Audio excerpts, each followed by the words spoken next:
राधे राधे प्रणाम। हम पूनम अपने यूट्यूब चैनल पूनम सहिता संगीत में आप सबके तहे दिल से स्वागत करते हैं। आज बहुत सुंदर और सानी मातक भजन लेके आए। आप सब सुने कैसे लगा कमेंट में ज़रूर बताइए। खूब सारा प्यार और आशीर्वाद बनाए रखिए। अगर चैनल पर आप सब नया हैं तो चैनल से ज़रूर जुड़ जाइए।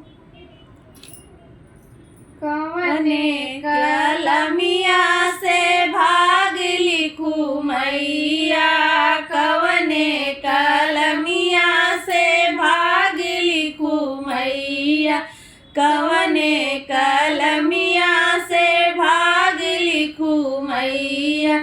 सबके तदिहू मैया महलया डारी, सबके तदिहू मैया महलया डारी। हमका झोपड़िया बसाई दिहू मैया, हमका झोपड़िया बसाई दिहू मैया।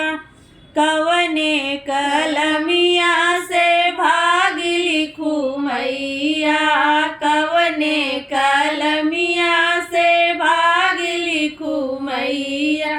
सबके तदिहू मैया बेटा औ बेटी, सबके तदिहू मैया बेटा औ बेटी। हमका बझनिया के नाम दिहू मैया, हमका बझनिया के नाम दिहू मैया। कवने कलमिया से भाग लिखू मैया, कवने कलमिया से भाग लिखू मैया। सबके तदिहू मैया बाग बगीचा, सबके तदिहू मैया बाग बगीचा।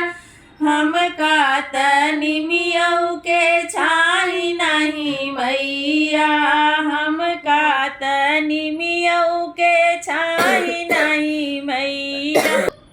कवने कलमिया से भाग लिखू मैया, कवने कलमिया से भाग लिखू मैया।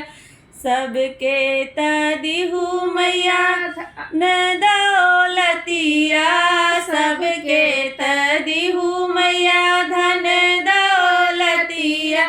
हमका काहे निर्धन बनाई दिहू मैया, हमका काहे निर्धन बनाई दिहू मैया। कवने कलमिया से भाग लिखू मैया, कवने कलमिया से भाग लिखू मैया। कवने कलमिया से भाग लिखू मैया। सबके तदिहू मैया भरी भरी आशीषवा, सबके तदिहू मैया भरी भरी आशीषिया। हमका काहे बिसराई दिहू मैया, हमका काहे बिसराई दिहू मैया।